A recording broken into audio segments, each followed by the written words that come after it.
nangunguna sa ating puso, sa ating buhay, sa ating mga priority. Siya yung nangunguna. Yun ang ninanas. Yun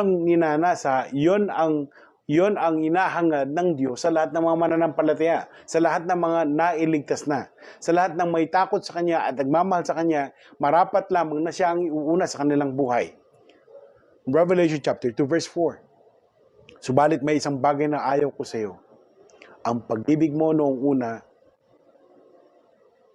ay nanlalamig na.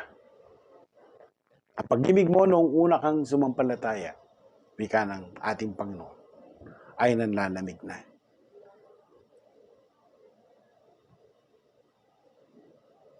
Anong binibigyan mong mas mahabang panahon? Ang Diyos ba o ang sanglibutan? Ilang oras na nga lang ang pananambahan eh. Kalahati pa ang iyong madadatnan. Marami ka pang namimiss. At una ka pang umaalis. Anong lagi mong iniisip? Ang Diyos ba? O ang sanglibutan? O ano mang bagay sanglibutan? Maging tao man yan, bagay, na labis mong pinapahalagan at labis mong iniisip kaysa sa Diyos. Saan mo ba binubuhos ang karamihan ng iyong lakas at kalusugan? Sa Diyos ba? O sa sanlibutan?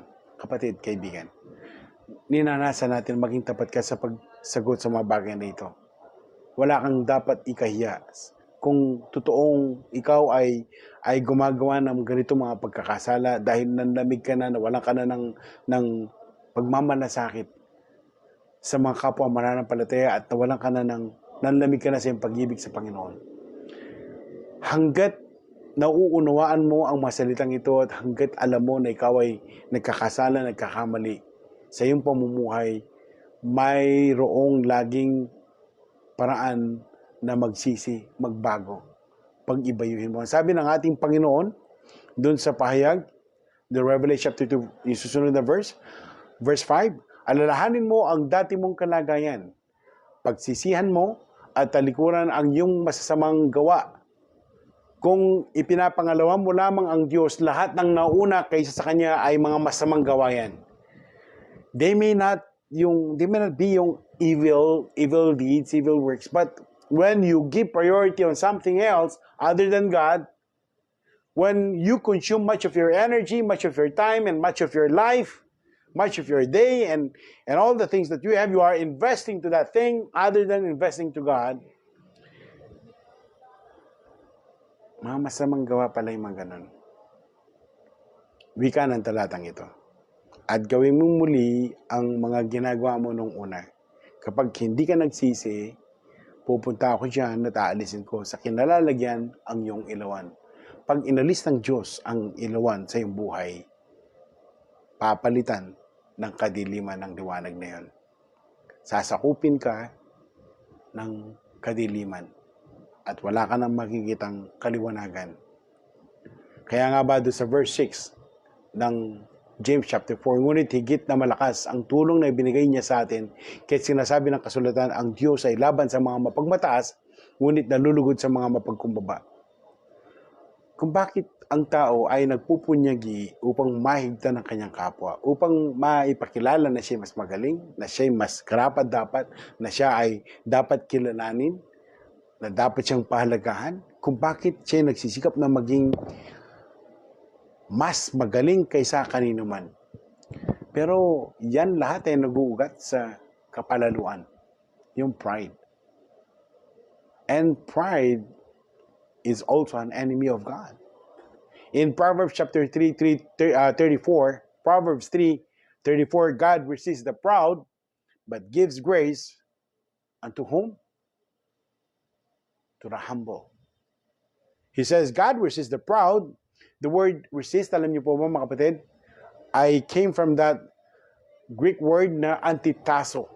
Nang ibig sabihin, God resists the proud, parang maghahanda na, ihahanda na yung mga armament, Iayusin na yung mga baril, yung mga vest, at ititipunin na yung mga sundalo upang ikaw ay salakayin. Ganun ang ibig sabihin nung antitaso na talagang nakaumang na ang Panginoon Diyos upang ikaw ay lipulin. If you have that pride, kung ikaw ay sampalalo, mayabang,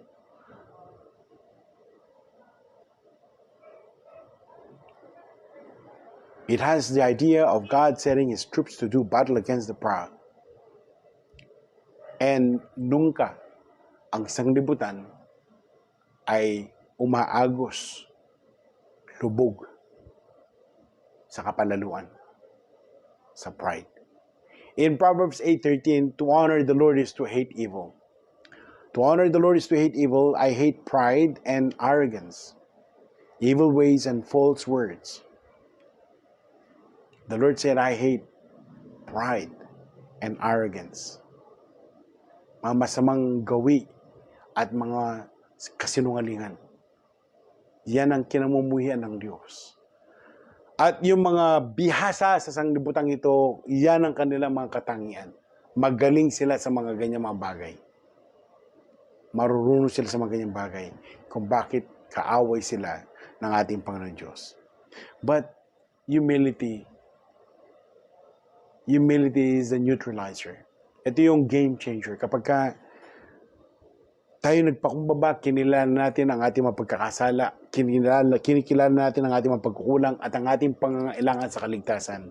Ang magpakumbaba tayo sa Diyos, ito yung kanyang mga kinakaawaan.